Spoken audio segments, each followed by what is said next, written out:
وَإِذْ أَخَذْنَا مِيثَاقَ، یاد کریں اس وقت کو جب ہم نے عہد لیا بنی اسرائیل سے، لا تعبدون الا اللہ، کہ اللہ تعالیٰ کے سوا تم نے کسی کی عبادت نہیں کرنی، وبالوالدین احسانا، اور والدین کے ساتھ اس نے سلوک سے پیش آنا ہے، وذی القربا، اور قریبی رشتہ داروں سے، والیتامى، اور یتیموں سے، والمساکین، اور مساکین سے، وقولوا للناس حسنا، اور لوگوں سے اچھی بات کہیں، واقیموا الصلاۃ، نماز قائم کریں، وآتوا الزکاۃ، اور زکوٰۃ ادا کریں، ثم تولیتم، پھر تم نے روح گردانی کی مگر تھوڑے سے تم میں سے جو فرما برداری کرنے والے تھے، وانتم مورزون، اور تم اعراض کرنے والے، روح گردانی کرنے والے ہو گئے، وَإِذْ أَخَذْنَا مِيثَاقَكُمْ، اور یاد کریں اس وقت کو جب ہم نے عہد لیا تم سے کہ تم خون نہیں بہاؤ گے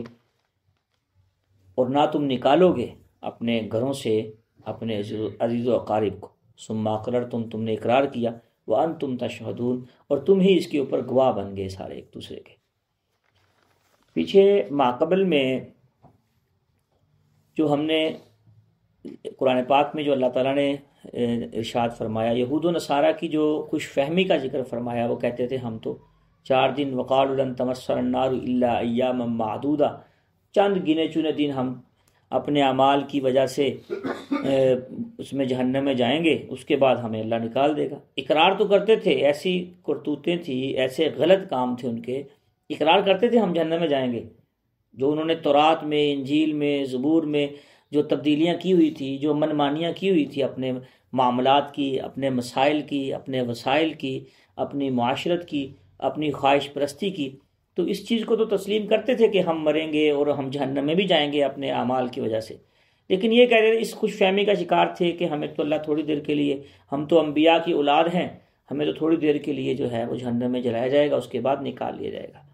تو اس کا ذکر تھا۔ اب یہاں سے اللہ تعالیٰ بنی اسرائیل سے، اس سے پہلے گائے کا، بچڑے کا جو پوری تفصیل گزری ہے، تو غیر اللہ کی عبادت، اب یہاں سے اللہ تعالیٰ وحدہ لا شریک ہونے کا عہد و پیمان لے رہے ہیں کہ تم نے بنی اسرائیل سے عہد و پیمان کیا لے رہے ہیں کہ تم نے اللہ سے وعدہ کیا تھا کہ ہم، اللہ تعالیٰ ہم سے وعدہ لے رہے ہیں کہ اللہ تعالیٰ کے سوا کسی کی عبادت نہ کرنا، نہ عبادت کرنا اللہ تعالیٰ کے سوا کسی کی۔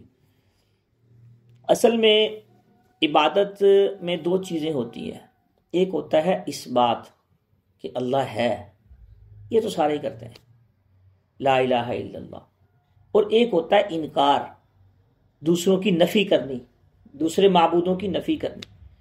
اس بات بہت آسان ہے کہ اللہ ہے، اللہ کے سوا کوئی وحدہ لا شریک نہیں، اللہ ہے، ہمارا خدا ہے، ہمارا مالک ہے، ہمارا خالق ہے، ہمارا رازق ہے، اور کائنات کا نظام چلانے والا ہے۔ اس بات تو کافر بھی کرتے ہیں، لیکن ساتھ دوسرے بتوں کو شریک کر دیتے ہیں، دوسرے خداؤں کو، دوسرے معبودوں کو، اللہ تعالیٰ کی کو بھی مانتے ہیں اور ساتھ دوسرے معبودوں کو بھی مان لیتے ہیں۔ اس بات کی نفی، اس بات تو پوری دنیا میں اکثر بیشتر لوگ کرتے ہیں۔ اصل ہے دوسروں کی نفی کرنا، دوسرے معبودوں کی نفی کرنا۔ پھر اس بات کا جو ثبوت ہے انسان کے دل میں پختہ اس وقت ہوتا ہے جب انسان سارے معبودوں کی نفی کرے، اللہ ہے لیکن اس کے سوا اور کوئی نہیں ہے، لا الہ الا اللہ۔ انکار مشکل ہے، اقرار آسان ہے۔ ساری کائنات کا انکار، ساری کائنات کے معبودوں کا انکار، ساری کائنات کی چیزوں کی نفی کرنی اور ایک اللہ کا اثبات کرنا، یہ اصل چیز ہے۔ توحید اسی کو کہتے ہیں۔ ہم اللہ تعالیٰ کو بھی مانتے رہتے ہیں، ساتھ غیر اللہ کے بھی بہت سی یقین بنا کے دلوں میں بیٹھے ہیں، چھوٹے چھوٹے بت۔ مسلمانوں میں اور کافروں میں فرق کیا رہ گیا ہے؟ کبھی سوچا ہے مسلمانوں میں اور کافروں میں فرق کیا ہے؟ کافروں میں، کافر جو ہے علی اعلان غیر اللہ کی عبادت کرتے ہیں۔ یہ ہمارا پڑوسی ملک ہے، کچھ گائے کی پوجا کر رہے ہیں، کچھ بتوں کی پوجا کر رہے ہیں، اور یہودی کیا کیا کر رہے ہیں، وقالت الیہود عزیر ابن اللہ، قرآن پاک نے اس کا بارے میں فرمایا۔ اور عیسائی کیا کر رہے ہیں، وقالت النصارى مسیح ابن اللہ، عیسیٰ علیہ السلام اللہ کے بیٹے ہیں۔ یہ علی اعلان عبادات کر رہے ہیں۔ مسلمان کیا کر رہا ہے؟ مسلمان نے کیا کر لیا؟ بندوں نے بندوں کی تصویریں بنا کے گھر میں رکھ لی، ہمارے پیر صاحب ہیں جی ان کی تصویر رکھ لی، اس کو دیکھ رہے ہیں، دیکھ کے اپنا ایمان تازہ کر رہے ہیں، ایمان بنا رہے ہیں۔ یہ کفر اور شرک یہ ہوا شروع کیسے ہوا؟ کبھی سوچا ہے؟ اس کی تاریخ پڑھی ہے، بیک گراؤنڈ دیکھا ہے؟ حضرت نوح علیہ السلام کے دور سے مفسرین نے لکھا ہے یہاں سے شروع ہوتا ہے۔ اگر ہمارا یقین غیر اللہ پہ بنا ہوا ہے، مجھے فلاں ڈاکٹر صاحب کے پاس سے دوائی لوں مجھے شفا ملتی ہے، تو شفا تو اللہ دیتا ہے۔ وَإِذَا مَرِضْتُ فَهُوَ يَشْفِينِ، الفاظ تو دیکھیں کیا بول رہے ہیں۔ کبھی غور کیا مسلمان نے اس چیز پہ؟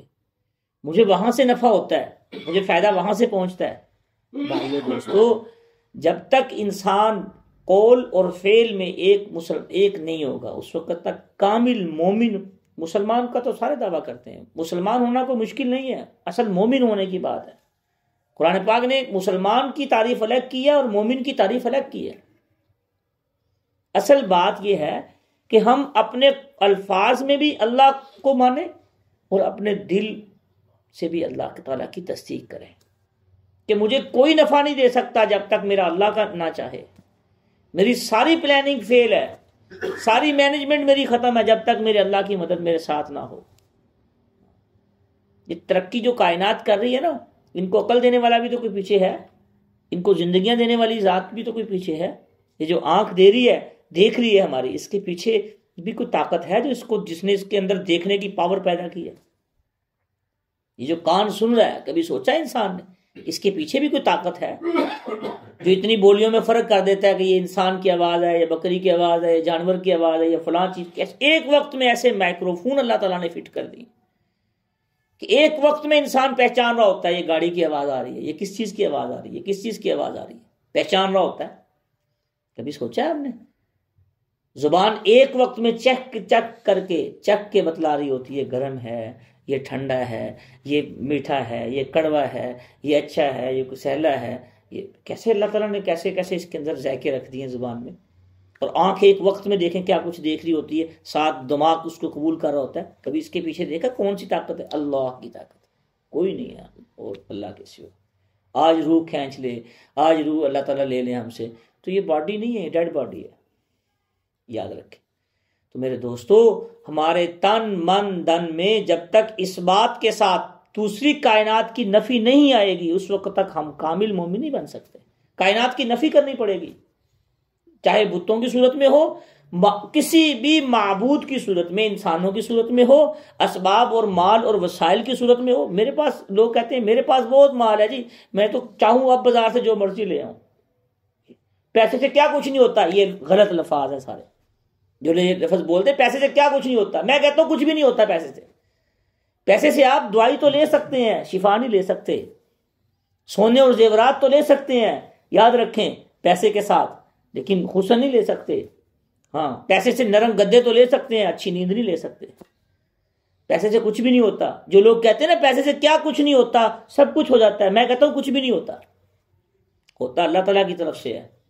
تو بھائیو دوستو، اپنے الفاظ کو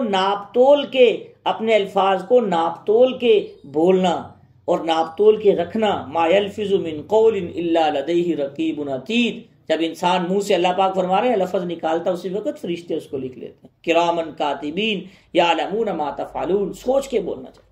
بالخصوص دیکھیں، ہم اللہ تعالیٰ کے سامنے اپنے اعمال تو پیش نہیں کر سکتے کہ اللہ ہم نے اتنے اچھے اعمال کیے ہیں۔ ہم ایک چیز صرف کہہ سکتے ہیں، یا اللہ ہم تیری وحدہ لا شریک ہونے سے دل و جان سے تیرا اقرار کرتے ہیں اور تیرے نبی پاک صلی اللہ علیہ وسلم کے آخری نبی ہونے کا اقرار کرتے ہیں۔ یہ ہمارے پاس تو یہ عقیدہ ہے کہ یا اللہ تیرا کوئی شریک نہیں ہے۔ میں نے اکثر بتلاتا ہوں، میں ترمذی شریف کی روایت ہے، رسول اللہ صلی اللہ علیہ وسلم اکثر یہ الفاظ بولا کرتے تھے، ارشاد فرمایا کرتے تھے، اللہ اللہ ربی لا اشرک بہ شیئا۔ اللہ میرا رب ہے، اس کا کوئی شریک نہیں، کائنات کا ذرہ شریک نہیں، نہ الفاظ میں، نہ ایمان میں، نہ دل میں، نہ یقین میں۔ ہر اعتبار سے اس بات اللہ کا کریں گے تو ساتھ نفی کو بھی پکا کریں گے، تب ہم مومن بنیں گے۔ یہ مطلب ہے اس کا، لا تعبدون الا اللہ۔ اللہ پاک فرما رہے ہیں کہ اب تمہاری جان چھوٹ گئی ادھر سے، تو اس کے بعد عبادت کس کی کرنی ہے؟ اب جس نے جان چھڑائی ہے صرف اسی کی عبادت کرنی ہے، اللہ کی عبادت۔